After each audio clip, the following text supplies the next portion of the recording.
Good morning everyone. Welcome back to GK today. This is नुज़हात Sana. I hope आप सब बिल्कुल ठीक होंगे. आज के सेशन में हम डिस्कस करेंगे 24 अक्टूबर के सबसे most important current affairs along with our revision part. ठीक है, तो ये ओवरव्यू रहेगा आज के सेशन का, जिसमें कि हम बात करेंगे इन सभी चीज़ों के बारे में. For example ICC women's T20 world cup देखेंगे, श्री श्रृंगेश्वर टेम्पल देखेंगे, इसकी लोकेशन कहाँ पे है. फिर G7 डिफेंस मिनिस्टर्स मीटिंग की चर्चा करेंगे. प्रभावो सुबियांतो किस देश से रिलेटेड हैं या क्यों एक इम्पॉर्टेंट पर्सनालिटी माने जाते हैं, इस बारे में बात करेंगे. एक्साइज नसीम अल बहर देखेंगे, कौन सी दो कंट्रीज के बीच में होती है. और European sky shield initiative, lake conference, joint military training. ठीक है, तो ये छोटा सा ओवरव्यू है. और अब आइए हम डिटेल में इन सभी चीज़ों के बारे में वन बाय वन चर्चा करते हैं.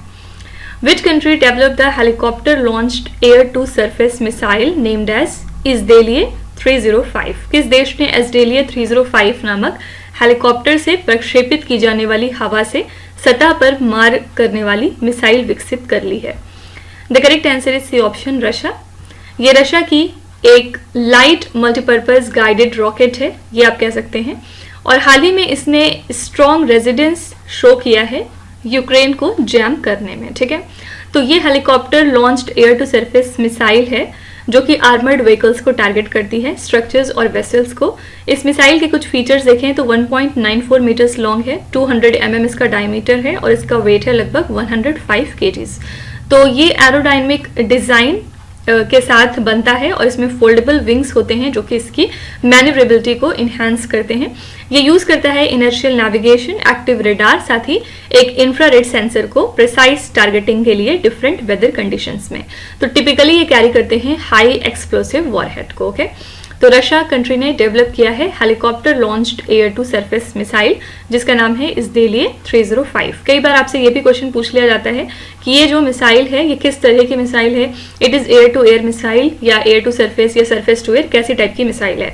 तो ये फीचर जरूर याद रखिएगा कि ये एक एयर टू सरफेस मिसाइल है. ओके, क्या क्या क्वेश्चन आपसे पूछा जा सकता है इस मिसाइल के रिगार्डिंग.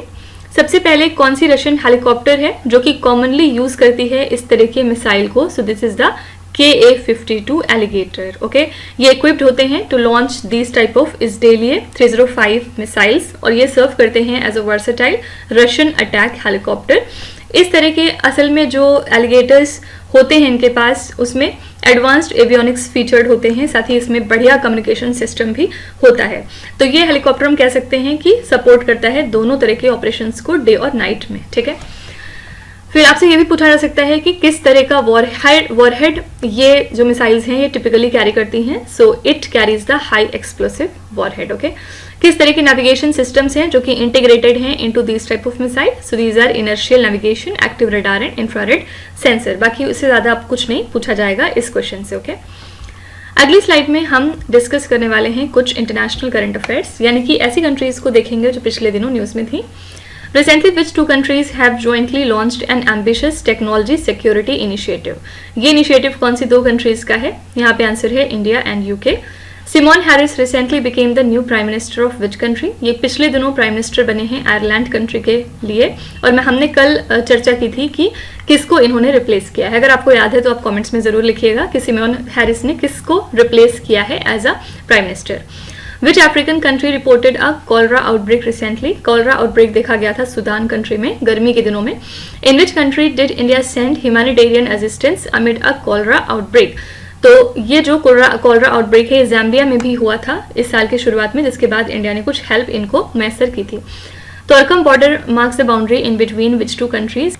ये बाउंड्री है in between Pakistan and Afghanistan. Barberton green stone belt is located in which country. ये बेल्ट लोकेटेड है साउथ अफ्रीका में. What is Hamas recently mentioned in the news. ये क्वेश्चन हमने कल भी पढ़ा था. ये न्यूज़ में क्यों है? Because of Russia Palestine war. और यहाँ पे आंसर है ये एक मिलिटेंट पैलेस्टीनियन ग्रुप है. ठीक है, क्वेश्चन नंबर 2 देखते हैं. Which country recently won the ICC women's T20 world cup. Extremely important question है ये. हाल में किस देश ने आईसीसी महिला T20 विश्व कप जीत लिया है. करेक्ट आंसर है बी ऑप्शन न्यूजीलैंड। ठीक है, न्यूजीलैंड ने अपना पहला इसी के साथ वुमेन्स T20 वर्ल्ड कप जीता है। किसको हरा के जीता है? तो याद रखिएगा साउथ अफ्रीका कंट्री को इन्होंने हराया था सिर्फ और सिर्फ 32 रनों से। ठीक है, तो ये विक्ट्री एक हिस्टोरिक डे मार्क करती है न्यूजीलैंड क्रिकेट के लिए, क्योंकि मेंस टीम जो इनकी थी उन्होंने भी अपना पहला टेस्ट विन जीता था इंडिया के अंदर 36 सालों के बाद।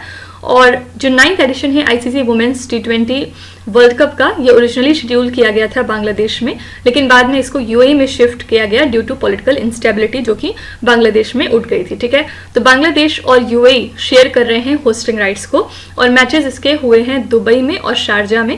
कब से कब तक? 3rd से लेकर 20th अक्टूबर 2024 तक। ठीक है, तो फाइनली कंक्लूड हो चुके हैं और न्यूजीलैंड ने अपना यहाँ पे पहला ICC women's T20 world cup जीता। और रनर अप जरूर याद रखिएगा किसको हरा के जीता है, तो इन्होंने साउथ अफ्रीका को हराया है। ठीक है, अगली स्लाइड में हम देखेंगे important sport related current affairs.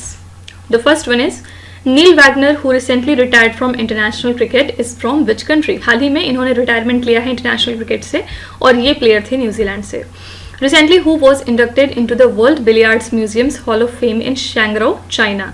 इसमें इंडक्ट होने वाली फेमस पर्सनालिटी है पंकज अडवाणी। आपको बताना है कि पंकज अडवाणी किस स्पोर्ट से रिलेटेड हैं या फिर ये कौन सा स्पोर्ट खेलते हैं। Chandru ji who recently clinched the WBC India cruiserweight championship title belongs to which Indian state? Chandru ji जिन्होंने क्लिंच किया है इस चैंपियनशिप टाइटल को, ये तमिलनाडु से हैं। Who one the gold medal in the main singles tennis title at the 2024 Paris Olympics? इनका नाम है नोवाक जोकोविच। कौन से कंट्री के प्लेयर हैं? सर्बिया से खेलते हैं। ठीक है, which state is the host of 38th edition of summer national games? इसके लिए होस्ट है Uttarakhand state. Recently, who has been appointed as the flag bearer of the Indian contingent at the Paris Olympics 2024?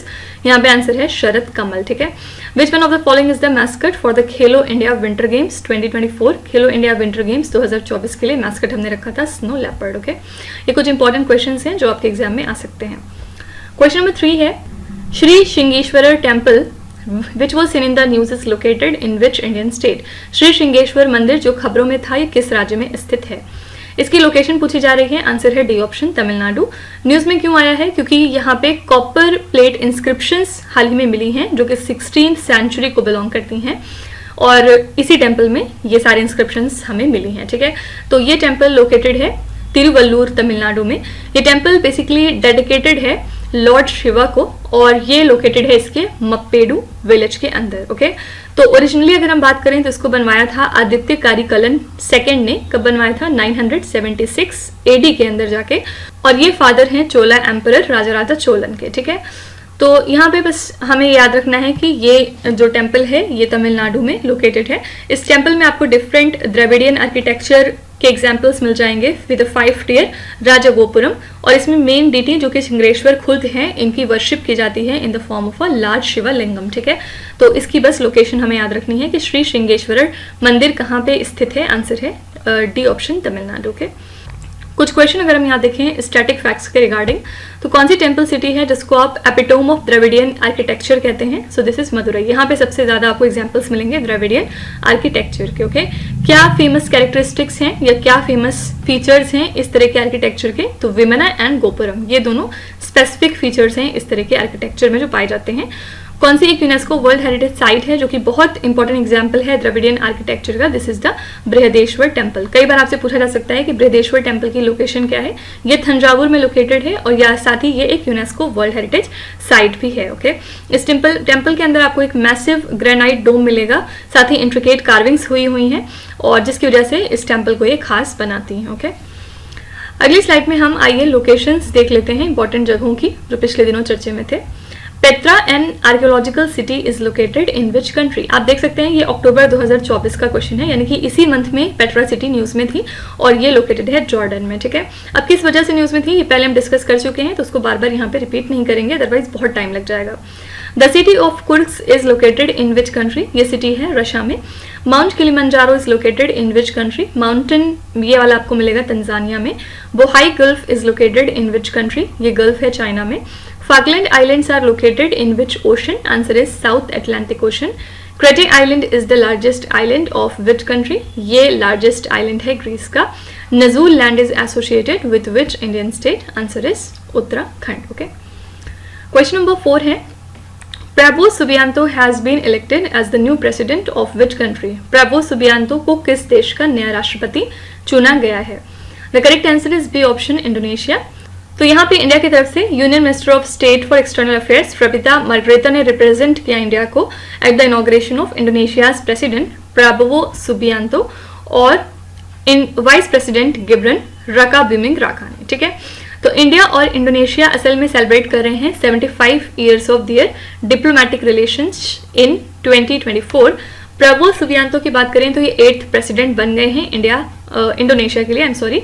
और इन्होंने succeed किसको किया है? तो Joko Widodo को, ठीक है। जोको विडोडो को इन्होंने रिप्लेस किया after winning the presidential elections जो कि हुआ था फरवरी में। तो इंडोनेशियन प्रेसिडेंसी टर्म 5 साल के लिए रहती है और मैक्सिमम कोई भी शख्स इसमें 2 टर्म के लिए एक बार में प्रेसिडेंट हो सकता है, यानी कि कोई भी इंडिविजुअल 2 बार प्रेसिडेंट बन सकता है। तो यहाँ पे नए इनके वाइस प्रेसिडेंट बन गए हैं जिब्रान रकाबुमिंग राका और ये बेटे हैं असल में जोको विडोडो के, ठीक है। तो 2-3 चीजें आपको इस क्वेश्चन से याद रखनी है। सबसे पहले इंडोनेशिया कंट्री ने अपना नया प्रेसिडेंट किसको चुन लिया है? ये है प्राबोवो सुबियांतो और इन्होंने रिप्लेस किसको किया है? जोको विडोडो को। और यहाँ पे नए वाइस प्रेसिडेंट बने हैं जिब्रन रकाबुमिंग राका, ठीक है। और ये जो हैं जिब्रन रकाबुमिंग राका ये जोको विडोडो के बेटे हैं, ओके। तो ये कुछ रिलेशंस हैं जो आपको पता होना चाहिए। अगली स्लाइड में हम देखते हैं कुछ इंपॉर्टेंट लोग जो पिछले दिनों न्यूज में थे। The first question here is Hage Geingob who passed away recently was a president of which country? इनका निधन हो गया पिछले दिनों और ये नामीबिया कंट्री के प्रेसिडेंट थे। Which organization recently awarded Captain Abhilash Rawat and his crew of oil tanker Marlin Leonda for exceptional bravery in the Red Sea mission? ये organization है IMO International Maritime Organization. Recently who received the Hindi साहित्य Bharti award 2024? ये award दिया गया इस बार कृष्णा प्रकाश जी को। Recently who has been selected for the Malcolm Adiseshiya Award 2023? Answer है उत्सा पटनायक, ठीक है। ऑल्दो यहाँ पे 2023 का ये अवार्ड है लेकिन दिया गया 2024 में है, इसलिए रिसेंट न्यूज में आता है, ठीक है। नेक्स्ट है Abdul Fattah al Sisi became the president of which country? ये प्रेसिडेंट बने हैं इजिप्ट के लिए। Gangu Ramsay who recently passed away at the age of 83 years was associated with which field? Answer है cinematography. Recently which album won the best global music album award at the Grammy awards 2024? ये award मिला है this moment नाम की album को, ठीक है। Question number 5 है Which country recently hosted the first G7 Defense Ministers meeting? हाल ही में किस देश ने पहली G7 रक्षा मंत्रियों की बैठक की मेजबानी करी है? करेक्ट आंसर है यहाँ पे सी ऑप्शन, इटली। ये first ever G7 defence ministers meeting थी जो कि इटली में हुई है 19 अक्टूबर को। इसको होस्ट किया इटालियन डिफेंस मिनिस्टर गुइडो क्रॉसेटो ने, ठीक है। ये मीटिंग जो है ये कंडक्ट हुई amid the Israel's announcement of killing Hamas chief जो कि है यहया सिनवार। पिछले दिनों आपने न्यूज में आई एम श्योर पढ़ा होगा कि हमास के जो चीफ थे बहुत इंपॉर्टेंट यहया सिनवार, इनको किल कर दिया है इसराइल कंट्री ने। और इसराइल ने असल में इन्हें मास्टरमाइंड माना था जो भी अटैक्स हो रहे हैं इसराइल के ऊपर उनके रिगार्डिंग, ठीक है। तो ओवरऑल मीटिंग पे वापस आते हैं तो डिफेंस मिनिस्टर्स हैं US, UK, Canada, France, Germany, Japan के, साथ ही रिप्रेजेंटेटिव्स थे नाटो के, यूरोपियन यूनियन के और यूक्रेन के जिन्होंने इस मीटिंग को अटेंड किया। इटली होल्ड कर रहा है G7 प्रेसिडेंसी को फॉर 2024, याद रखिएगा, ठीक है। आपसे पूछा जा सकता है कि 2024 में G7 की प्रेसिडेंसी किस कंट्री के पास है? तो इटली के पास है। और G7 की यहाँ पे हम बात करें तो ये ग्रुप है एडवांस्ड इंडस्ट्रियलाइज्ड कंट्रीज का। कौन कौन सी कंट्रीज इसमें आती हैं? जैसे कि Italy, Germany, France, UK, Japan, Canada and US, ठीक है। तो यहाँ पे हमें सिंपली बस ये याद रखना है कि इटली के पास G7 की इस साल मेज़बानी है और इटली ने होस्ट किया है first G7 defence ministers meeting को, ठीक है। अगली स्लाइड में हम बात करेंगे इंपॉर्टेंट समिट्स एंड कॉन्फ्रेंसेस की जो पिछले दिनों न्यूज़ में थे। The first question is recently where was the Asian Future Forum held? Asian Future Forum कहाँ पे हुआ है? आंसर है हनोई, वियतनाम में। What is the theme of International Conference on Disaster Resilient Infrastructure 2024 recently held in New Delhi? ये जो particular conference है ये नई दिल्ली में हुई थी और इसके लिए हमने थीम रखी Investing Today for a More Resilient Tomorrow. Recently where was the 33rd edition of Arab League Summit held? Arab league summit का 33rd एडिशन कंडक्ट किया गया मनामा, बहरीन में। Recently where was the India's Maritime Decarbonization Conference held? ये conference हुई है नई दिल्ली में। Which organization recently developed a sustainable hydrogel to remove the microplastics from water? तो ऐसी टेक्नोलॉजी को डेवलप किया है IISc बेंगलुरु ने, यानी कि Indian institute of science Bengaluru ने।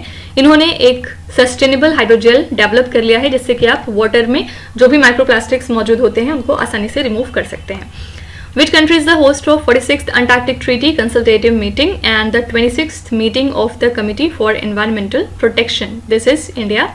Which organization has inaugurated the 2024 Hand in Hand Investment Forum? इसको इनॉग्रेट किया था यूनाइटेड नेशंस की body food and agriculture organization ने। इसका हेडक्वार्टर कहाँ पे? रोम, इटली में। ठीक है। Question number 6 is recently where was the India's first coal gallery inaugurated? हाल ही में भारत की पहली कोयला गैलरी का उद्घाटन कहाँ पर किया गया? करेक्ट आंसर है B option, National Science Centre in New Delhi. ठीक है। यहाँ पे हमारे यूनियन मिनिस्टर्स गजेंद्र सिंह शेखावत और सतीश चंद्र दुबे मौजूद थे जिन्होंने इनॉग्रेट किया इंडिया की फर्स्ट कोल गैलरी को at the national Science Centre in New Delhi. इस एग्जीबिशन का टाइटल रखा गया था black diamond unveiling the depths. ठीक है। इसमें इस डिस्कवरी को एक्सप्लोर किया गया, यानी कि जो भी टेक्निक्स होती हैं कोल और अदर मिनरल्स की माइनिंग की, एक्सट्रैक्शन प्रोसेस की, उसको कहीं ना कहीं बात की गई, उसके बारे में एक्सप्लोर किया गया।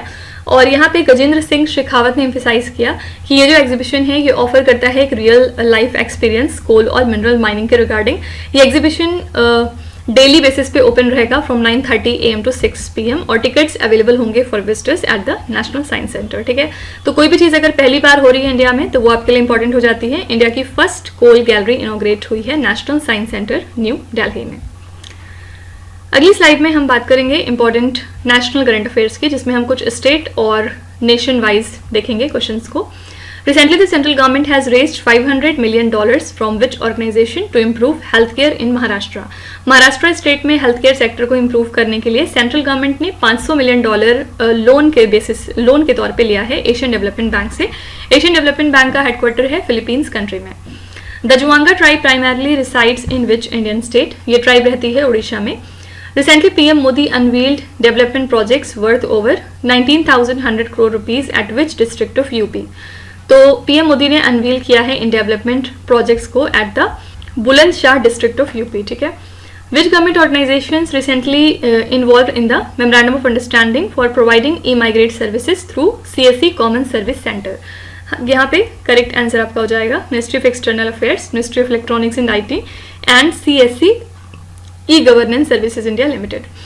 Which ministry hosted the Lighthouse Tourism Conclave 2024 in Puri? इस कॉन्क्लेव को होस्ट किया है ministry of ports, shipping and waterways ने। Recently who has been appointed as the lieutenant governor of Puducherry? Puducherry के लिए नए लेफ्टिनेंट गवर्नर अपॉइंट हुए हैं के Kailashnathan. Recently, which para archer was announced as the national disability icon of the Election Commission of India? जब उस दौरान इलेक्शंस काफ़ी ज़ोर शोर से चल रहे थे उस टाइम पे शीतल देवी को अनाउंस किया गया था as the national disability icon of the election commission of India. ठीक है। क्वेश्चन नंबर 7 पे चलते हैं। एक्सरसाइज नसीम अल बहर is held between India and which other country? अभ्यास नसीम अल बहर भारत और किस देश के बीच में आयोजित किया जाता है? ये एक्सरसाइज है इंडिया और ओमान के बीच की। इंडिया की तरफ से INS त्रिकंद और Dornier maritime petrol aircraft participate करने गई थी इस एक्सरसाइज में, और इसके लिए अगर आपसे वेन्यू पूछा जाएगा तो ये एक्सरसाइज इस साल हुई है गोवा स्टेट में, यानी कि इंडिया के अंदर। ठीक है। तो इस एक्सरसाइज को इनिशिएट किया गया था 1993 में। ये रिफ्लेक्ट करता है स्ट्रॉन्ग स्ट्रेटेजिक रिलेशंस को in between India and Oman. Oman याद रखिएगा फर्स्ट GCC कंट्री है to conduct bilateral naval exercises with India. ठीक है। और ये एक्सरसाइज जो है 2 फेज में होती है। फर्स्ट है इसका हार्बर फेज जिसमें कि प्रोफेशनल इंटरेक्शन होता है, और दूसरा है इसमें सी फेज। ओके। तो सी फेज में दोनों नेवीज कंडक्ट करती हैं कुछ तरह की gun firings, anti aircraft operation और रिप्लेनिशमेंट मैन्यूवर्स। तो डॉर्नियर एयरक्राफ्ट ने यहाँ पे प्रोवाइड किया over the horizon targeting data, जिससे कि जो दोनों कंट्रीज हैं उनके बीच में इंटरऑपरेबिलिटी और बेस्ट प्रैक्टिसेस की अंडरस्टैंडिंग इनहैंस हो सके, बेटर हो सके। ठीक है। तो 2-3 बातें याद रखिएगा। सबसे पहले एक्सरसाइज नसीम अल बहर कौन से कंट्रीज के बीच में होती है? तो इंडिया और ओमान के बीच में। इस साल के लिए वेन्यू अगर आपसे पूछा जाए तो इस साल के लिए वेन्यू था इंडिया। इंडिया में भी पर्टिकुलर स्टेट अगर आपसे पूछा जाए तो गोवा। ठीक है। गोवा में इसको कंडक्ट किया गया था। आपसे ये भी पूछा जा सकता है कि इंडिया की तरफ से कौन सी शिप गई थी इसमें पार्टिसिपेट करने, तो दैट इज INS त्रिकंद। और INS विक्रम को इंडियन नेवी में कब कमीशन किया गया था? आंसर है जून 2013। जून 2013 में इसको कमीशन किया गया था। और ये किस क्लास को बिलोंग करती है? तो याद रखिएगा ये एक तलवार क्लास की फ्रिगेट है। फाइन। कौन सी शिपयार्ड ने इसको बुलाया था? तो यंतार शिपयार्ड ने in Russia. Fine. Next slide में हम देखेंगे important defence related current affairs. What is the name of the first vessel launched under the two multipurpose vessel project by the Indian Navy? तो ये पहली वेसल है समर्थक, जिसके बारे में हमने पिछले दिनों बात की थी, और इसको लॉन्च किया गया under the two multipurpose vessel project by the Indian navy. Exercise cousin is conducted between India and which other country? आप इसको डिवाइड कर सकते थे कजाकिस्तान प्लस इंडिया करके, और ये इंडिया और कजाकिस्तान के बीच में होने वाली एक्सरसाइज है। मित्रा शक्ति is a joint military exercise in between India and which country? ये होती है in between India and Sri Lanka. Which company built the missile cum ammunition bark LSAM-12 Yard 80? इस मिसाइल को डेवलप किया है Sicon engineering projects private limited ने। Lakshya aircraft is designed and built by which organisation? Answer है DRDO, defence research and development organisation. INS Ranvir belongs to which type of class? ये ship belong करती है Rajput class को। Which country recently hosted the exercise Kakadu? Exercise Kakadu को host किया है Australia country ने। ठीक है। क्वेश्चन नंबर 8 है Which country has recently joined the European Sky Shield Initiative? हाल ही में कौन सा देश यूरोपीय स्काई शील्ड पहल में शामिल हुआ है? The correct answer here is D option, Switzerland. Switzerland ने ज्वाइन कर लिया है यूरोपियन स्काई शील्ड इनिशिएटिव को। इसकी बात करें अगर तो इसको फाउंड किया गया था 2022 में, जब रशिया ने इन्वेड किया था यूक्रेन को। और इस इनिशिएटिव का पर्पज है यूरोप के डिफेंस को मजबूत करना अगेंस्ट द एयर स्ट्राइक्स, साथ ही नाटो के जो इंटीग्रेटेड एयर और मिसाइल डिफेंस सिस्टम है उसको और ज्यादा इनहैंस करना या मजबूत करना। ठीक है। करेंटली अगर हम बात करें तो ASSI में टोटल 21 मेंबर स्टेट्स हैं इंक्लूडिंग द यूके, और इसके कंपोनेंट हैं जैसे कि एरो 3 मिसाइल डिफेंस सिस्टम हो गया, जो कि एक इजरायली अमेरिकन टेक्नोलॉजी है जिसको कि डिजाइन किया गया है to intercept the long range ballistic missile. आपने पढ़ा होगा कि इजराइल फ्रिक्वेंटली एरो 3 को यूज करता रहता है। जैसे कि हमने देखा था कि अभी ईरान ने अटैक किया था तो इन्होंने एरो 3 मिसाइल डिफेंस सिस्टम का अपने काफी ज्यादा यूज किया था। ओके। अगली स्लाइड में हम एक बार फिर से कुछ कंट्रीज को देख लेते हैं जो न्यूज में आई हैं। पहला क्वेश्चन है यहाँ पे, which one of the following city will have the world's first air taxi? तो दुबई पहली सिटी है जिसके पास दुनिया की पहली एयर टैक्सी हो जाएगी बहुत जल्द। Port of Cartagena is located in which country? ये है स्पेन में। Recently India and Bangladesh launch the inaugural trial movement of vessels between which two ports? ये दो पोर्ट्स थे, Maya port and Sultanganj port. Recently Jafar Hassan has become the new prime minister of which country? ये नए prime minister बन गए Jordan के लिए। Which tropical cyclone recently hit the northern territory of Australia bringing heavy rainfall and strong winds? तो कुछ दिनों पहले साइक्लोन मेगन ने हिट किया था ऑस्ट्रेलिया कंट्री को। Zaporizhzhia nuclear power plant is located in which country? ये यूक्रेन में है। और आपने पढ़ा होगा कि जब रशिया यूक्रेन की वॉर छिड़ी थी उस टाइम पे इस न्यूक्लियर पावर प्लांट को बहुत ज्यादा नुकसान पहुंचा था। What is the focus of the recently signed memorandum of understanding in between India and Cuba? इस साल की शुरुआत में इंडिया और क्यूबा ने कुछ MOU साइन किए थे जिनका फोकस था डिजिटल पब्लिक इंफ्रास्ट्रक्चर। ठीक है। Question number 9 is, what is the theme of the 14th biennial lake conference held in Moodbiri? Moodbidri में आयोजित 14वें द्विवार्षिक झील सम्मेलन का विषय क्या रखा गया? असल में ये जो 14th बाइनियल लेक कॉन्फ्रेंस है ये कर्नाटका स्टेट में हुई है। यहाँ पे सिटी का नाम दिया हुआ है। कब से कब तक? 17 से लेकर 20 अक्टूबर तक। यहाँ पे फोकस किया गया एक पर्टिकुलर थीम पे, और थीम क्या था? Lake 2024 wetlands for human wellbeing. आप यहाँ पे देख सकते हैं ये पूरी थीम थी इसकी। और यहाँ पे गवर्नमेंट को ये रिक्वेस्ट किया गया कि वो नोटिफाई करें इकोलॉजिकली सेंसिटिव पंचायत्स को under section 5 clause 1 of the environment protection act 1986 better ecosystem health के लिए। इस कॉन्फ्रेंस में ये भी हाईलाइट किया गया कि ज्यादातर जो ग्राम पंचायत बायोडाइवर्सिटी मैनेजमेंट कमिटीज हैं वो इनइफेक्टिव रही since the biodiversity act of 2002। यहाँ पे इन्होंने रिकमेंड किया कि जो भी जिला पंचायत हैं उन्हें सुपरवाइज करना चाहिए ऐसी कमिटीज को through a phased program by the state biodiversity board, जिससे कि इकोसिस्टम हेल्थ इंप्रूव हो सके और रिसोर्स मैनेजमेंट आसानी से हो सके। ठीक है। तो ये जो 14th बाइनियल लेक कॉन्फ्रेंस थी ये सबसे पहले कौन से स्टेट में हुई? कर्नाटका में। और इसके दौरान थीम क्या रखा गया है? Wetlands for human wellbeing. Okay. अगली स्लाइड में आइए हम डेज एंड थीम्स के कुछ क्वेश्चन देख लेते हैं। The first one here is, what is the theme of world thinking day 2024? World thinking day के लिए हमने थीम रखी थी our world our thriving future.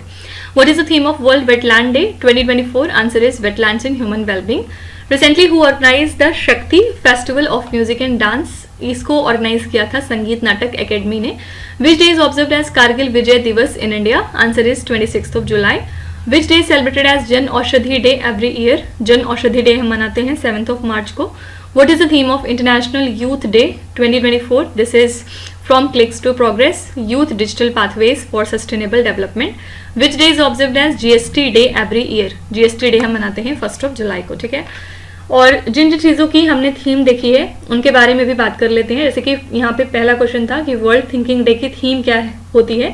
तो वर्ल्ड थिंकिंग डे हम असल में ऑब्जर्व करते हैं, कब करते हैं? तो 22 फरवरी को हर साल, ठीक है. फिर सेकेंड है world wetland day. World wetland day हम कब मनाते हैं? तो आंसर हो जाएगा 2 फरवरी को, ओके. और फिर यहाँ पे क्वेश्चन है what is the theme of international youth day 2024? तो इंटरनेशनल यूथ डे कब होता है? यहाँ पे आपका आंसर हो जाएगा 12 अगस्त, ठीक है. 12 अगस्त को हम मनाते हैं international youth day. Last question पे चलेंगे. Where was the 12th edition of Joint Military Training Exercise in between India and Singapore conducted? Bharat और सिंगापुर के बीच संयुक्त सैन्य प्रशिक्षण अभ्यास का 12वां संस्करण कहां पर आयोजित किया गया? आंसर है बी ऑप्शन, एयरफोर्स स्टेशन कलाई कुंडा इन वेस्ट बंगाल, ठीक है. तो 21 अक्टूबर को इंडियन एयरफोर्स और रिपब्लिक ऑफ सिंगापुर एयरफोर्स ने स्टार्ट किया है 12th edition joint military training size का air force station Kalaikunda waste Bengal में. ये बायलेटरल फेज है जो कि 13 नवंबर से लेकर 21 नवंबर तक चलने वाली है. फोकस यहाँ पे क्या है? एयर कॉम्बैट सिमुलेशंस को एडवांस करना और ज्वाइंट मिशन प्लानिंग, ठीक है. तो इस फेज का पर्पस है आप कह सकते हैं कि इंटरऑपरेबिलिटी को एक तरह से इंप्रूव करना और कॉम्बैट रेडीनेस को बढ़ाना while promoting the knowledge exchanges. और यहाँ पे RSAF यानी कि Republic of Singapore air force send कर रही है अपना लार्जेस्ट कंटिजेंट जिसमें कि एयर क्रू मौजूद है और साथ ही सपोर्ट मौजूद है for F-16, F-15, G550, C-30 aircraft के लिए. और इंडियन एयरफोर्स में यूज करेंगे राफेल को, माइरेज 2000 को, Su-30 MKI को, तेजस को, MiG-29 को, इसके अलावा जैगुआर एयरक्राफ्ट भी यहाँ पे यूज होंगे, ठीक है. तो 12th एडिशन है ये ज्वाइंट मिलिट्री ट्रेनिंग एक्सरसाइज का in between India and Singapore. कहाँ पे हो रहा है? Air force station Kalaikunda in the state of West Bengal, okay. Last slide में आइए हम कुछ business, economy and banking current affairs देखते हैं. What is the IMF's estimated forecast for India's GDP growth in the current financial year? यहाँ पे answer है 6.7%, लेकिन ये जो फोरकास्ट है इनका ही चेंज होता रहता है तो आप इसको इग्नोर कर सकते हैं.